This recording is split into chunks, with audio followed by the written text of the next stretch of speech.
Hi guys. April చివరి నాటికి రాబోయే టీ20 ప్రపంచ కప్ 2024 కోసం బీసీసీఐ భారత్ జట్టును ప్రకటించే అవకాశం ఉంది. ఈ జట్టులో భారత ఆల్రౌండర్, ప్రస్తుతం ముంబై ఇండియన్స్ సారథి హార్దిక్ పాండ్యాకు చోటు ఇవ్వకూడదని మాజీ ప్లేయర్ బెంగాల్ క్రీడా మంత్రి మనోజ్ తివారీ సంచలన వ్యాఖ్యలు చేశారు. ప్రస్తుత ఫామ్ను బట్టి హార్దిక్ పాండ్యా ప్రపంచ కప్కి ఎంపిక కావడం అసాధ్యమని, అతనికి ప్రత్యామ్నాయంగా శివం దుబేని ఎంపిక చేయాలని సెలెక్టర్లకు సూచించాడు. పాండ్యా భారత టీ20 ప్రపంచ కప్ జట్టులో స్థానం దక్కించుకోవాలంటే ప్రస్తుత ఐపీఎల్ 2024లో తరచుగా బౌలింగ్ చేయాల్సి ఉంటుందని తివారీ తెలిపారు. హార్దిక్ గత 3 మ్యాచ్ల్లో కలిపి కేవలం ఒకే ఒక ఓవర్ వేశాడని, ఈ సీజన్లో అతని ఎకానమీ రేట్ 11కు పైగా ఉందంటూ ఎద్దేవా చేశారు. బౌలర్గా సత్తా చాటకపోతే భారత chief selector Ajit Agarkar world కప్కి ఎంపిక చేయరని హార్దిక్ భవిష్యత్తు గురించి జోస్యం చెప్పారు.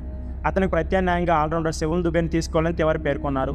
హార్దిక్కు ప్రత్యామ్నాయంగా టీ20 ప్రపంచ కప్ జట్టుకు ఎంపిక కావాలంటే దుబే కూడా బౌలింగ్లో రాణించాల్సిన అవసరం ఉందని తివారీ తెలిపారు.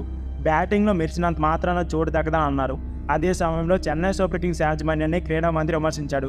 ఒకవేళ దుబే వరల్డ్ కప్ జట్టుకు ఎంపిక కాదంటే అది సీఎస్కే తప్పు అవుతుందని ఆరోపించాడు. సీఎస్కే యాజమాన్యం ఎప్పటికైనా కళ్ళు తెరిచి దుబేలో ఉన్న బౌలింగ్ నైపుణ్యాలను వాడుకోవాలని సూచించారు. మే 26న ఐపీఎల్ టోర్నీ ముగినుండగా జూన్ 1 నుంచి టీ20 ప్రపంచ కప్ ప్రారంభం కానుంది. సో ఫ్రెండ్స్, ఇది వీడియో. ఈ వీడియో నచ్చితే please like, share and subscribe my channel. Thank you for watching. అలాగే శివం దుబే మరియు హార్దిక్ పాండ్యా ఈ ఇద్దరిలో టీ20 వరల్డ్ కప్ ఎవరైతే ఆడితే బాగుంటుంది అనుకున్నారో ప్లీజ్ మీ అభిప్రాయాన్ని కామెంట్ బాక్స్లో కామెంట్ చేయడం మర్చిపోకండి.